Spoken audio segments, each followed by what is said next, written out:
Fibromialģija ir hronisks sāpju veids, un galvenais simptoms tas ir ilgstošs stāvoklis, kas izraisa sāpes pa visu ķermeni. Citiem tās ir ļoti, ļoti spēcīgas, sāsinātas, dzēlīgas, citiem tās ir ļoti, ļoti vājas. Es pārvaldu ļoti dziļu informāciju klāstu, jo mana pieredze ar šo saslimšanu ir bijusi aktīva visādīgos veidos. Nu, jau iet 7.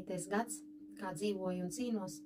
Ne tikai fibromialģiju cīnos, bet tagad es gribētu veltīt laiku, lai mēs kopā izietu visam cauri, kas tas par zvēru ir un īstenībā, ko mēs varam darīt dažādos variantos. Un es gribētu, lai jūs vairāk paskatītos savu variantu, ko jūs varat darīt, kas tieši jums strādās. Jo pēc būtības jau nav skaidrs, kāpēc cilvēkiem attīstās fibromialģija. Precīzi cēlonis nav zināms. Nu, bet, protams, ir ļoti daudz faktori, kurus pacelsim. Nevis tos, ko zinām pa virsu, kaut kur kāds kaut ko teica, ja, bet daudz dziļāk no pieredzes puses, no manas pieredzes, kas tiek noklusēts. Neviens par to nerunā, ja, tikai runā par to, par tiem simptomiem, bet ko tad, lai mēs darām? Ja, principā ir tā, ka mūsu smadzenes, nervi un muguras smadzenes veido mūsu centrālo nervu sistēmu. Izmaiņas veidā, kā mūsu centrālā nervu sistēma nosūta un saņem informāciju uz jūsu ķermeni. Un tas var izraisīt fibromialģiju, kad notiek izsavienojums. Es to saucu par izsavienojumu, jo kad ķermenis viss iekšā un viss nervu sistēma, kad viss aiziet pilnīgi grīstē, manā skatījumā, jā, tas ir reāls izsavienojums. Principā, ja mēs skatāmies no medicīnas puses, tad fibromialģijas diagnostika var būt sarežģīta un nav īpašu testu, lai diagnosticētu stāvokli. Ja, kad sākam apmeklēt ārstu, ja, un stāstam par saviem simptomiem, pietiekami vajadzīgs ir brīžiem ilgstošs laiks, lai noteiktu pareizo diagnozi. Tāpēc vēlos dalīties, jo mani izmeklēja intensīvi veselus 2 gadus, kur rezultātā tiku pie dažādām citām diagnozēm, kuras tāpatās noņēma, jo ārsti kļūdījās, līdz beidzot uzlika beidzamo slēdzienu fibromialģiju. Nu jau 7 gadi. Pieredze liela, pieredze ir ļoti aktīva un daudz sološa. Fibromialģijas simptomi var būt ļoti, ļoti dažādi.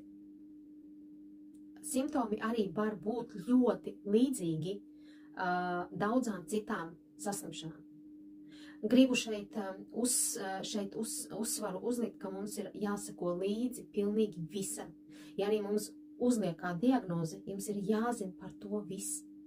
Ko tā ēd, ko tā dara, kā viņa reaģē, uz ko viņa reaģē. Jums ir gan tas, ko piedāvā ārsts, tas, ko kāda informācija viņa nodod, un arī tāpatās tas, ko jūs jūtat. Ārsts, protams, jautās par to, kā jūs jūtaties, jā, kāda jums ir ikdienas dzīve. Jā, jūs tieši tāpatās arī jūs nosūtīs uz visādīgām pārbaudēm, jā, un viņi arī var pārbaudīt, jā, piemēram, pietūkušas locītavas, kas ir pie fibromialģijas, jā, bet tieši tāpatās arī tas var liecināt artrītu, nevis fibromialģiju. Būs visādīgi testi, kad iesiet pie ārsta, arī tieši tāpatās urīna un asins analīzes, jā, bet asins analīzes arī ir ļoti, ļoti daudz gadījumu, jā, kad viņi, praktiski asins analīzes neuzrāda, jā. Būs daudz rengenu un citu skani, jā. Uzlikt kādu citu diagnozi, bet nav izslēgts, kad vēl joprojām jums var būt fibromialģija. Ja? Tāpēc ļoti svarīgi komunicēt un domāt līdzi. No ārsta puses, ja, fibromialģiju nevar izārstēt, bet protams, ir daudz dažādu ārstēšanas metodes, ja, ir tieši tāpatās arī cietināšanas metodes, ja, galvenais ir jāstrādā, kas varēs mazināt dažādus simptomus, ja, uzlabot dzīves kvalitāti un atvieglot vispār kopumā šo stāvokli.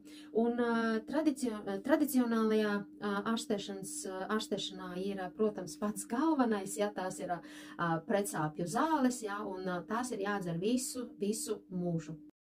manā pieredzē pretsāpju zāles, viss paracetamoli, viņi neīpaši strādā.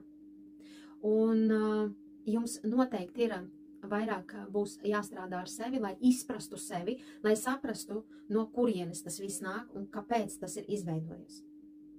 Un tieši tāpatās katrā valstī ir savādāk, jā, Anglijai savādāk, Latvijai savādāk, jā, citās zemēs arī tāpatās ir daudz savādāk, un jums ir jāieskatās pie fibromialģijas. Es zinu, ka ļoti daudzās valstīs no medicīnas puses, jā, viņi var piedāvāt daudz dažādas iespējas, bet jums ir jāstāsta, kuras jūs varēsiet izmantot. Jo tāpēc, kad ir tas stāvoklis, kad ir pārāk smagi un sākumā jūs nemaz nevarat izdarīt daudz lietas, tās, ko piedāvā fibromialģijas gadījumā. Ja? Tāpēc šeit neskrieniet uzreiz 10 soļus uz priekšu, sākat no mazumiņa, ja? Ar visām tāpatās ar meditācijām, jogām, un ja nevariet, atstājiet to un dariet to, ko jūs variet. Solīts pa solītim, un jūs nonāksiet līdz tā. Jums jāsaprot ir to, ka mēs varam ļoti skaisti atvieglot fibromialģijas dzīvi, ja, ar visiem simptomiem, ar visām sāpēm, ja, bet būs jāstrādā. Jums ir jāatcerās to, ka pati medicīna, ja, viņi runā par to, ka izārstēt šo nevar, un ka tas ir uz visu mūžu. Tad jums ir attiecīgi, jums ir vienmēr katrs teikums, katra frāze, jums ir jāņem, jāizanalizē no visām pusēm.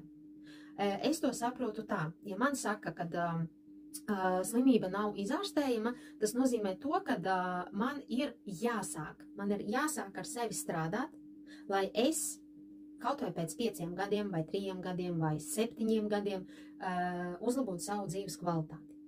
Protams, kādam varbūt tie simptomi nav tik lieli, un viņš to varēs izdarīt ļoti ātri, mainot savu dzīvi.